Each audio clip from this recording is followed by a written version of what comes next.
Bonjour à tous et bienvenue sur la tribune de Coruscant pour cette vidéo d'analyse du trailer de The Book of Boba Fett ou le livre de Boba Fett en français. En effet, hier nous avons eu la chance de découvrir le premier trailer pour cette série qui va commencer le 29 décembre sur Disney+, donc nous allons voir ensemble toutes les choses qu'on peut remarquer, les petits détails, les connexions qu'on peut faire avec l'univers.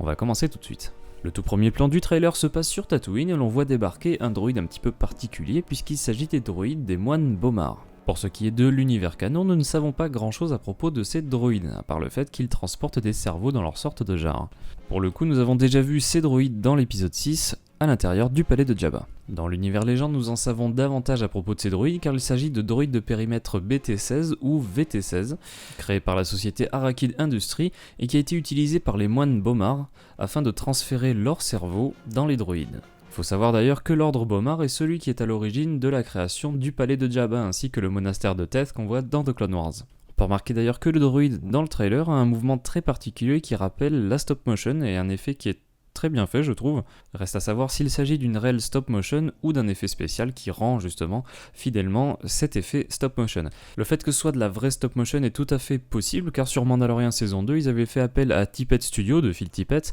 pour réaliser quelques animations stop motion, notamment sur un marcheur qu'on voit sur la planète prison où ils vont récupérer Mayfeld à la fin de la saison 2. La caméra se déplace légèrement pour nous dévoiler le palais de Jabba donc, qui sera l'un des lieux principaux de cette nouvelle série. Alors contrairement à ce qu'on pourrait croire, Boba Fett nous dit qu'il n'est pas un chasseur de primes. Alors s'agirait-il d'une façon de s'établir en tant que nouveau parrain de la pègre sur Tatooine pour remplacer Jabba? Il y a une petite reconversion de carrière pour Boba Fett à la clé je pense dans cette série. On voit un droïde qui ressemble vaguement à un pit droïde, qui lui tend son casque de Mandalorien et on peut remarquer d'ores et déjà que le casque n'est pas exactement dans le même état qu'à la fin de la saison 2 de Mandalorian. On avait découvert qu'après avoir récupéré son armure, Boba Fett l'avait repeinte intégralement, elle était flambant neuve, sauf que là on voit qu'il y a déjà des traces, des marques, ce qui montre qu'il y a eu certainement un petit peu de temps entre la fin de la saison 2 et le début de The Book of Boba Fett. Le plan s'éloigne un petit peu pour montrer Boba Fett dans une sorte de pièce qu'on va revoir un petit peu plus tard dans le trailer d'ailleurs. On peut remarquer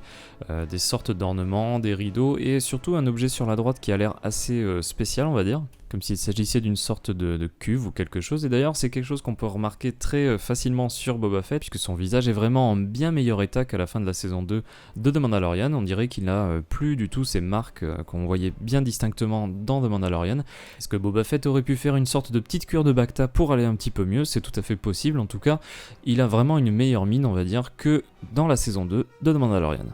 On peut pas s'empêcher de remarquer la petite touche de personnalisation du logo de Lucasfilm avec les reflets verts et rouges qui rappellent bien évidemment l'armure de Boba. Sur le plan suivant, on remarque un nouvel environnement et ça ressemble pas mal à Tatooine au niveau de l'architecture et on peut remarquer une immense falaise, il y a même des bâtiments sur le côté gauche et le côté droit tout en haut de la falaise et c'est un endroit qu'on va voir un petit peu plus précisément plus tard dans la bande-annonce. Alors le plan nous montre Fennec Shand et Boba Fett marcher vers un bâtiment qu'on voit au fond de cette rue et sans doute qu'ils vont rencontrer le personnage qu'on voit très peu de temps après. Fennec Shand et Boba Fett passent à côté de deux personnages qui semblent être des marchands et on peut remarquer d'ailleurs que le personnage de gauche porte une sorte de chapeau qui ressemble beaucoup à ce que porte par exemple le sergent Melchi dans Rogue One. La suite du trailer nous montre deux nouveaux personnages avec un Ithorien et un Twi'lek. C'est certainement la personne que Fennec Shand et Boba Fett vont voir. On apprend d'ailleurs grâce aux sous-titres de Disney+, que le personnage Ithorien s'appelle The Mayor. Donc il s'agirait potentiellement du maire de la ville qu'on vient de voir et qu'on va apercevoir d'un plan bien plus large plus tard dans le trailer. On peut remarquer dans ce décor des choses très particulières, à savoir sur les murs on a des symboles assez particuliers et ce sont des symboles que l'on peut retrouver sur la grande porte de l'avant-poste de Nima dans l'épisode 7. À savoir qu'il s'agit d'un bâtiment qui a été construit par les Hutt, par la Hutt Nima sur Jakku. Et ces symboles ont d'ailleurs été réutilisés d'un concept art de Ralph McQuarrie qu'il avait réalisé pour le palais de Jabba pour l'épisode 6. Donc vraisemblablement on se trouve dans un lieu qui a été construit par les Hutt, mais qui est désormais occupé par un Ithorien, ce qui semble logique par rapport à la disparition de Jabba 5 années auparavant. Pour en finir sur ce genre de caractère, ce qui est assez drôle, c'est de voir que ces symboles ont été réutilisés pour la Cantina Doga au Galaxy's Edge. Alors évidemment, ces symboles, ils ont été trafiqués pour que ça ressemble à l'alphabet latin classique qu'on puisse comprendre nous, mais les symboles qui ont été utilisés par exemple pour les dessous de verre de la Cantina Doga, ça ressemble très très fortement à ce genre de symboles. Pour rester sur l'Itorien mais en restant quand même sur le Galaxy's Edge, je trouve qu'il y a une petite possibilité qu'il s'agisse de Dok-Ondar. Alors pour ceux qui ne le connaîtraient pas, Dok-Ondar c'est un Itorien qu'on retrouve sur Galaxy's Edge et qu'on retrouve d'ailleurs dans le comics Galaxy's Edge, qui est une sorte de collectionneur, et c'est là qu'on peut acheter les différentes reliques et objets mythiques de Star Wars, c'est dans la boutique de Dok-Ondar à Galaxy's Edge. Ce qui m'amène à penser ça d'ailleurs, ce sont les différents objets qu'on l'envoie autour de son trône,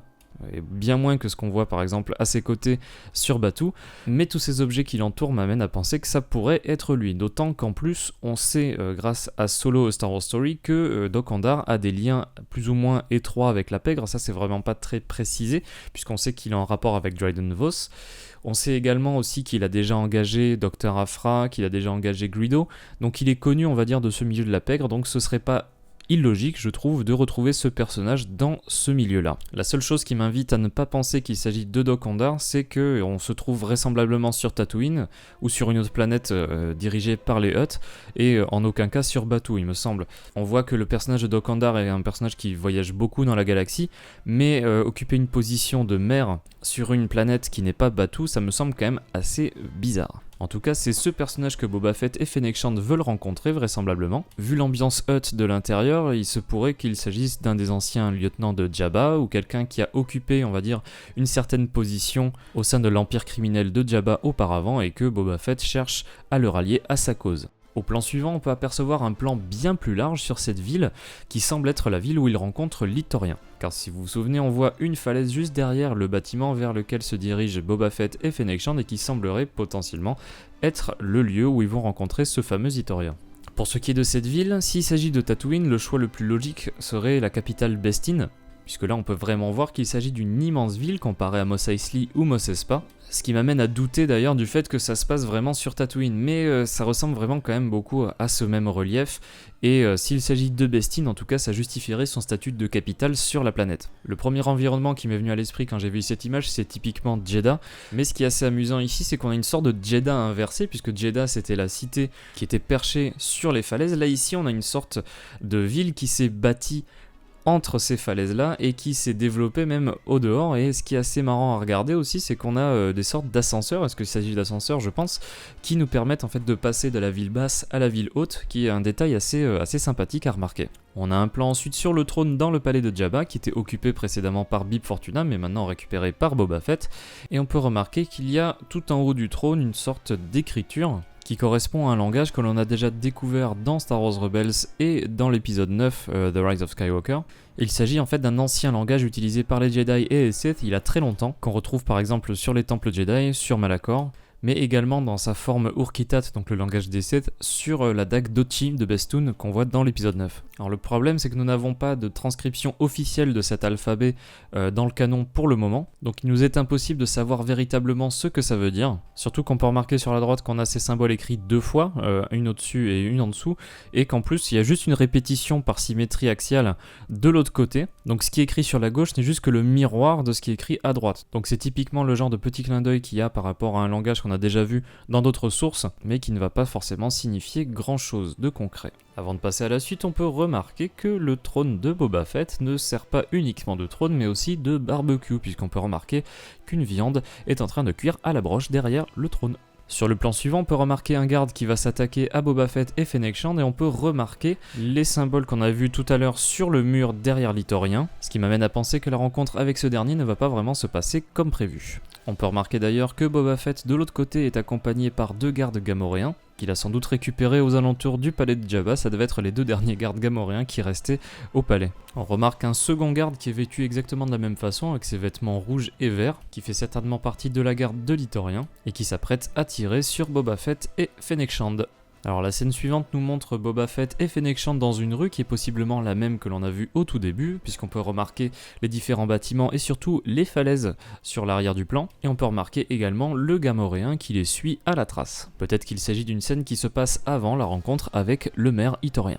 Pour la suite, on a de nouveaux plans du palais de Jabba, un plan très large et très beau sur le palais, dans lequel va vraisemblablement se passer une réunion au sommet. puisqu'on découvre dans la scène d'après que Boba Fett a réuni des Trandoshan, des Klatooiniens et des Aqualish autour d'une sorte de repas, et on nous les présente comme des anciens lieutenants de Jabba. Sans doute que Boba Fett devra rassembler, on va dire, tous les anciens subalternes de Jabba afin de reforger, de reformer son ancien empire criminel. On voit bien que cette scène de repas se déroule dans la salle du trône de Jabba, dans le palais de Jabba sur Tatooine, puisqu'on remarque les escaliers qui mènent à la salle du trône qu'on voit très bien dans l'épisode 6, et là on les voit ici derrière les Klatooiniens et les Aqualish. Nous avons donc un nouveau plan ici avec Fennec Shand et Boba Fett qui sont au balcon d'un nouveau lieu du palais de Jabba le Hutt, et un lieu qu'on peut connecter avec une scène qui est présente plus tôt dans la bande-annonce, le moment où Boba Fett met son casque, puisqu'on remarque les mêmes rideaux. Il s'agit certainement des quartiers personnels de Boba qui sont dans le palais. Pour ce qui est de l'emplacement exact de cette pièce, il me semble qu'il s'agit de l'une des tours du palais de Jabba, la tour la plus haute du palais, et à mon avis, ce qu'on en aperçoit derrière est le dôme principal du palais. Il faut savoir que jusqu'à maintenant, on n'avait pas forcément de précision quant à ce bâtiment-là, outre le fait qu'il s'agissait d'une tour de communication, avec un dôme créé à cet effet au sommet, chose que l'on apprend dans le livre Complete Locations, dans lequel on apprend que cette tour avait été construite par un gangster nommé Al-Kara, qui était présent avant Jabba le Hutt et qui s'est fait évincer par Jabba. Une histoire sur laquelle je reviens dans le La Tribune vous répond numéro 62 qui est consacrée à l'histoire du palais de Jabba dans l'univers canon et légende. On découvre ensuite un nouveau plan avec 4 Tusken. On peut les voir dans une sorte de tempête de sable et ces Tusken m'ont l'air très particuliers. Peut-être s'agit-il d'un effet d'optique, mais il me semble que ces Tusken ont des vêtements plus sombres que ceux qu'on a vus jusqu'à maintenant. Il serait tout à fait possible que cette scène fasse partie d'un flashback qui expliquerait comment Boba Fett a survécu au Sarlacc et comment il a été retrouvé par les Tusken, puisque on le voit quand même au début de la saison 2 de The Mandalorian, on le voit avec une arme Tusken, il est habillé quasiment aussi en Tusken, donc ce serait bien de savoir comment il a été sauvé et récupéré par ce peuple-là, et ce serait bien d'apprendre aussi pourquoi il a attendu aussi longtemps avant de vouloir récupérer son armure dans la saison 2 de Mandalorian. On aura sûrement droit à une scène d'affrontement dans la salle du trône de Jabba, car on voit Fennec Shand décocher une sorte de petit couteau de lancer qui était caché dans la crosse de son arme, et on voit distinctement le trône de Boba Fett sur la droite du plan, donc il est fort probable que la réunion au sommet ne se finisse pas de la meilleure des façons. Le plan suivant nous montre Boba Fett et Fennec Shand pénétrer dans un bâtiment, et il pourrait s'agir du même bâtiment que l'on voyait au tout début du trailer, puisqu'on voit à nouveau les mêmes marques verticales qu'on avait pu remarquer sur le bâtiment à l'extérieur, donc je pense qu'il pourrait s'agir du même bâtiment dans lequel ils vont découvrir le maire Ithorien. On voit aussi les gardes gamoréens qui suivent Fennec Shand et Boba Fett, donc ce qui serait raccord avec la scène de la rue qu'on avait vue précédemment, et aussi raccord avec la scène d'affrontement avec les gardes du maire Ithorien. Nous le savions déjà grâce à la fin de la saison 2 de The Mandalorian, mais on peut voir Boba Fett qui porte fièrement son blaster E3, l'arme iconique qu'il a dans l'épisode 6, le retour du Jedi. Sur le plan suivant, nous pouvons voir deux personnages Twi'lek, qui ne semble pas être le même personnage vu précédemment aux côtés du maire Ithorien, mais donc deux nouveaux personnages, donc une Twi'lek à la peau jaune et une Twi'lek à la peau orangée, qui m'a fait directement penser à la protagoniste du jeu Star Wars Lethal Alliance, qui est un jeu légende, avec une protagoniste Twi'lek qui se nomme Rhianna Saren. Nous ne connaissons pas le nom du personnage, mais nous connaissons le nom de l'actrice, puisque cette Twi'lek va être interprétée par Jennifer Beals. Avant de passer à la suite, on peut remarquer un magnifique Chadrafan tout en bas à droite du plan. On voit ensuite le vaisseau de Boba Fett, le Slave One, voler au-dessus de ce qui semble être un désert de Tatooine, ce qui m'amène à penser soit que Boba Fett a utilisé son vaisseau pour aller sur Bestine, donc la capitale où il va rencontrer l'Ithorien, soit carrément que cette ville se trouve sur une autre planète et que Boba Fett a utilisé son vaisseau pour s'y rendre. La position de Boba en tant que successeur de Jabba semble assez délicate puisque le Klatooinien remet en question l'autorité de Boba Fett, une réplique qui nous mène à une nouvelle scène qui nous montre un combat dans une rue qui pourrait être tout à fait celle que l'on a aperçue auparavant avec Fennec Shand et Boba, et on peut apercevoir le casque de Boba Fett qui tombe au sol et qui révèle différentes pièces, différents crédits, et on peut remarquer distinctement le symbole Aurebesh des crédits ainsi qu'un chiffre qui va avec juste à gauche du crédit, et aussi le symbole de l'Alliance Rebelle, donc potentiellement il s'agirait de crédits de la Nouvelle République qui ont remplacé les crédits impériaux. Les personnes qui attaquent Boba Fett et Fennec Shand ont des sortes de boucliers énergétiques qui me semblent assez nouveaux pour Star Wars, et je trouve qu'ils ont une tenue assez similaire aux tenues qu'on a pu voir chez les gardes de l'Ithorien, ce qui m'amène à penser que peut-être que Boba Fett a extorqué des crédits au maire Ithorien et qu'après ces gardes vont essayer de lui récupérer. On peut remarquer que ces gardes ont des armes assez particulières avec des sortes de lances électrifiées, ce qui ne va pas empêcher Boba Fett de démontrer et de déchaîner sa violence contre ces gardes, Un combat qui me rappelle fortement ceux qu'on avait vu dans la saison 2 de The Mandalorian, notamment celui sur Tython, durant lequel Boba Fett avait explosé littéralement des Stormtroopers impériaux. Boba Fett semble pouvoir prendre le dessus pendant ce combat puisqu'il a récupéré une des armes de ses gardes et il s'apprête à l'abattre violemment sur lui. On peut apprécier d'ailleurs les expressions faciales très particulières de Temuera Morrison pendant ces combats, ce qui m'amène d'ailleurs à remarquer qu'on voit très peu Boba Fett porter son casque pendant toute cette bande-annonce, ce qui pourrait être une sorte de symbole peut-être de changement de statut de Boba maintenant qu'il est devenu une sorte de parrain de la pègre et non plus un chasseur de primes comme il le dit lui-même. Le trailer s'achève sur la scène qui voit Boba Fett certainement recevoir les invités, donc les Clatoïniens, les Aqualish et les Trandoshan, et on peut remarquer d'ailleurs que la viande a fini de cuire puisqu'elle n'est plus sur la broche. D'après ce que dit Fennec Shand, les invités de Boba ne sont pas vraiment très courtois à son égard, et apparemment du temps de Jabba, ses propos leur auraient valu de rencontrer sa ménagerie, donc potentiellement de se faire bouffer par ses rancors. Le chemin que Boba Fett va devoir effectuer dans cette série semble assez compliqué pour s'établir en tant que leader qui va remplacer Jabba the Hutt au sein de la pègre. Donc voilà, c'est à peu près tout ce que j'avais à remarquer sur cette première bande-annonce pour le livre de Boba Fett ou The Book of Boba Fett en anglais. J'espère que cette vidéo vous aura plu. N'hésitez pas à nous dire dans les commentaires d'ailleurs si vous avez remarqué d'autres choses dans cette bande-annonce, ce sera un plaisir d'en discuter avec vous. Je vous invite également à nous dire dans les commentaires ce que vous avez pensé de cette première bande-annonce. En tout cas, si cette vidéo vous a plu, n'hésitez pas à laisser un like, à partager la vidéo, à vous abonner à la Tribune Coruscante et à activer les notifications si vous ne voulez pas rater les prochaines vidéos. Rendez-vous donc le 29 décembre pour découvrir le premier épisode du livre de Boba Fett, et je ne manquerai pas de couvrir les autres bandes annonces qui arriveront certainement d'ici là. A très bientôt et que la force soit avec vous.